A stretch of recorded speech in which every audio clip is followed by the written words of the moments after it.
Hello, everyone, and welcome into the SunDevilSource Postgame Show. I'm Blake Neiman, here with Chris Cartman following Arizona State's victory over Mississippi State. The Sun Devils now improved to 2-0 on the 2024 season. It looks like it was going to be a blowout victory for ASU, leading 27-3 at the half. Mississippi State makes it interesting late in the game, but overall, what are your takeaways from this game? Yeah, very great first half by ASU, below average second half. Had a chance to really kind of put Mississippi State away. Didn't have a punt until almost the end of the third quarter. That's really impressive. But then 2 3-and-outs back to back, coupled with Mississippi State getting some quick scores, and then some undisciplined play by ASU, some penalties, missed tackle by Miles Rouser on the long touchdown, and you need a more balanced offensive ability there, especially once Mississippi State is kind of creeping up and trying to take as much as they could to try to limit ASU rushing attack. Look, they're 2-0. They beat an SEC team for the first time ever. They're a much better team than they were a year ago. I think after tonight, bowl eligibility is more likely than not for this team, which says a lot because a lot of folks felt like this was going to be one of the worst, if not the worst, teams in the Big 12, and that's just not the case right now. Cameron Skattebo, pretty much the story of the night, 262 yards on the ground, a career high for him. It's the second most by a ASU running back, only behind Eno Benjamin for the most by an ASU Sun Devil on the ground in a singular game. Chris, what did you like about what you saw from Skattebo? Well, he said that he felt disrespected and the team felt disrespected by Mississippi State going to those odd fronts. We talked a lot. Mississippi State's defensive coordinator brought a scheme that they installed that's different than the coaching tree that he's been through with Nick Saban and other prominent before him head coaches. And ASU just had a numbers advantage. And then Skattebo is just a battering ram. I mean, the guy had an insane number of yards after contact tonight, and 262 yards, I believe, was his total, which is the most ever that he's had in his career, including more than any game at Sacramento State. Second most, as you said, all time to Eno Benjamin. I think had 312 yards against Oregon State several years ago. So that was one of the best performances that we've seen. But really not just by a running back, Blake. I mean, Lee Fautanu and Ben Coleman and Cade Briggs in particular, they dominated at the point of attack. Mississippi State's not one of the better SEC teams, not one of the more athletic SEC teams, but I went and watched closely on their side of the field before the game. They put up 50-plus points last week. They did, but also they have big, strong, physical dudes. Like that is a team that, like, just on the hoof, might have looked better than ASU. And ASU bullied them, and Skattebo said he had a lot of fun bullying 300-pound guys. And you really just can't say enough about that aspect of this performance. And by the way, I mean, that the Big 12 is a run-heavy, mano-a-mano, in the trenches sort of a type of a conference. And ASU's resume is now building in terms of its ability to contend in that sort of those types of games. Skattebo over the offseason made a significant weight loss journey, losing 15 pounds, getting lighter, leaner, faster, quicker. How have you seen that play out in a live setting so far, and how that's going to maybe aid him in getting to his NFL aspirations? So we knew he was going to be quicker, lighter, but he looks no less physically potent. His ability to break tackles, to get yards after first contact, is every bit as good, if not better than it was a year ago, at that 210 to 212 pound weight.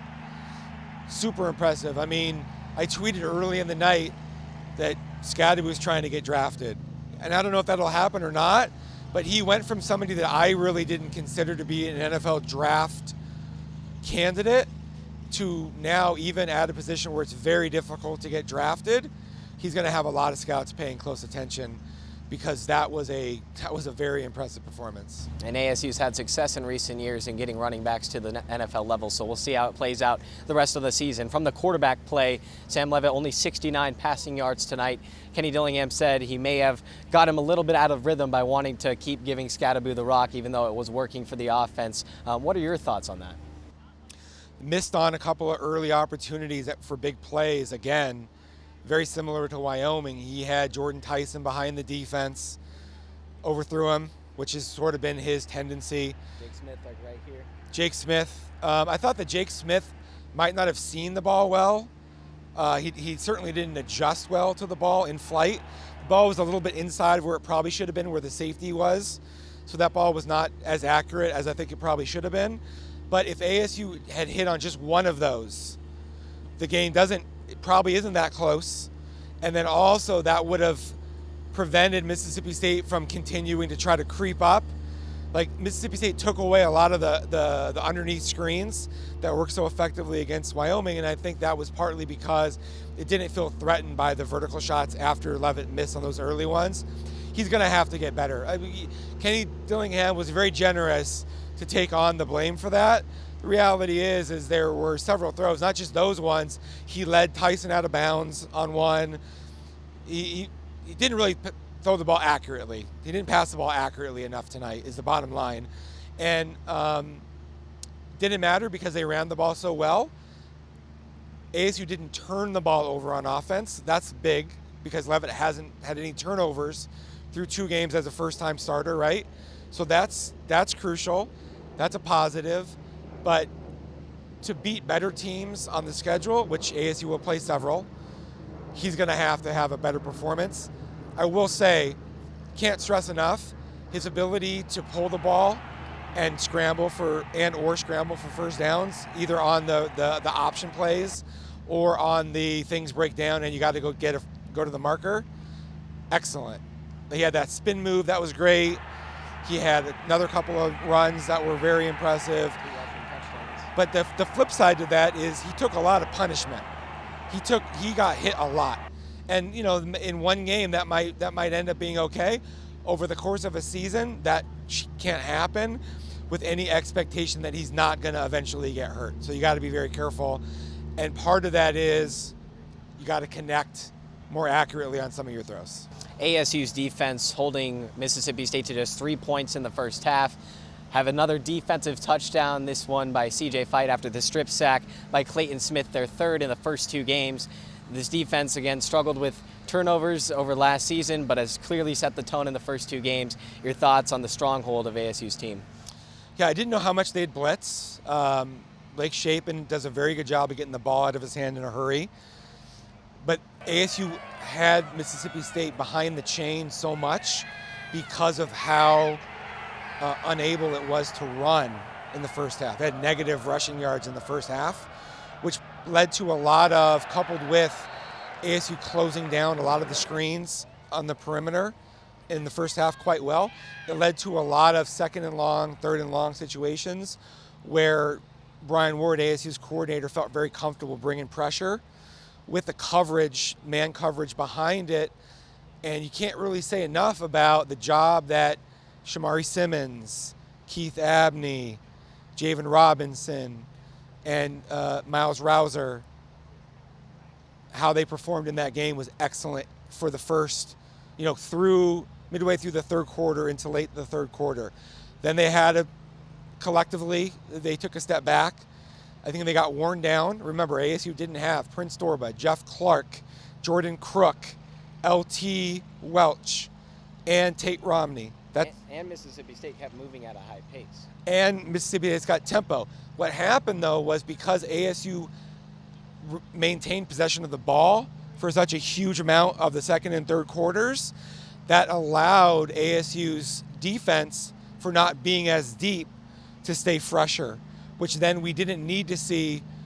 There was no Rodney Bimage in that game that put into difficult situations, which I thought ASU was going to need to play its backups more because Mississippi State would play so many snaps.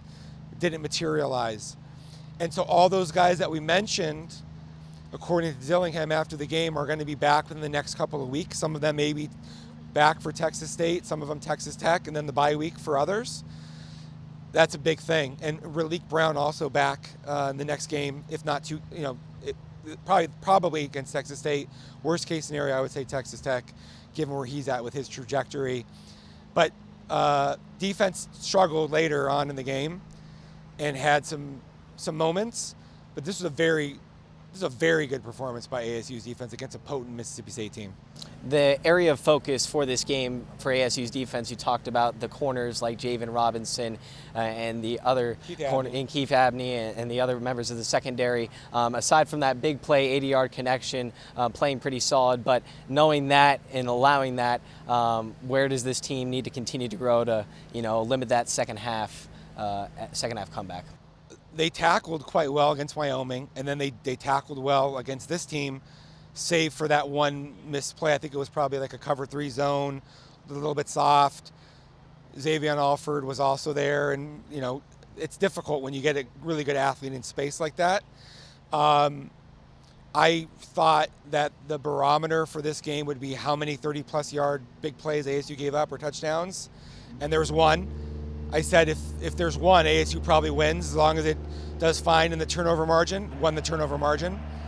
We talk about the CJ Fight touchdown. Clayton Smith, good pursuit. Chapin, I think, made a mistake on that play. Ball security. There's a handful of sacks on the night. Elijah O'Neal, Keyshawn Elliott. I'm telling you, those were back-to-back. Yep. When ASU needed a stop, when Mississippi State had momentum, both of those sacks happened, which forced a punt on a 4th and 17 or whatever it was, and that was a stabilizer. And then, of course, ASU salted away the game at the end with Skattebo getting the 2 first downs. Look, ASU's not going to win 10 games and be in contention for the 12-team playoff probably, but this performance is indicative of what we're seeing, which is a very positive overall trajectory. On the special team side of things, we saw that kicking during fall camp may have been an area of concern, but Ian Hershey with 2 40-plus yard field goals tonight. Your thoughts on that and how that aided in the win? Well, look, last year Dario Longetto came in from Cal, transferred. He was one of the best players in the whole preseason, very consistent. And then ASU was only 1 of 5 from beyond 40 yards in games last season, which was a disappointment. And Hershey has struggled, I think everybody would acknowledge it, beyond 40 yards in at least a number of their practices. So for him to make 2 from beyond 40, including a 46-yarder tonight, that's big time. But that's very, imagine how much different that this game would have felt. Imagine if Mississippi State is within a score or a score and a half for the whole fourth quarter, a huge chunk of the fourth quarter. I mean, that would have felt a lot tighter and already was way too close for comfort for ASU fans. Overall, special teams, very good performance by ASU. They had some penalties, right, on special teams. I think they had 2 penalties on special teams. The kick-catch interference, or whatever you want to call that. And they had too many penalties overall in the second half. But special teams, a good performance overall. What are your thoughts on where this team is at? How good is ASU right now? Look, I thought ASU was going to win this game. Predicted a narrow win. It's very difficult for teams to travel east to west, especially in September, 100 degrees at kickoff. Mississippi State is in their first year under Levy of rebuilding. They have a huge amount of new players, culture change, not as bad of a situation as what Dillingham inherited last year. ASU should be further along, should be probably overall in a little bit better place, but the equalizer, or the thing that was in Mississippi State's advantage, of course, was that it has Chapin, who's already had 4 years of really good quarterback play under his belt, very much contrasting against what ASU's had with Sam Leavitt. So for ASU to pull out a game like this when Leavitt didn't play particularly well, other than some of the early scrambles, given what ASU was able to accomplish defensively, I'm quite impressed. And I think ASU showed tonight that it is a much better team than its preseason expectations. We're at a point now where I feel like ASU should beat Texas State. That's the easiest remaining game on its schedule, maybe the easiest overall game on its schedule outside of Wyoming. And if that happens, 3-0 in the non-conference, and a bowl eligibility would seem to be very likely. Now that being said, cannot go and lose that game at Texas State, because that unravels everything that you've really accomplished through these first 2 weeks of the season.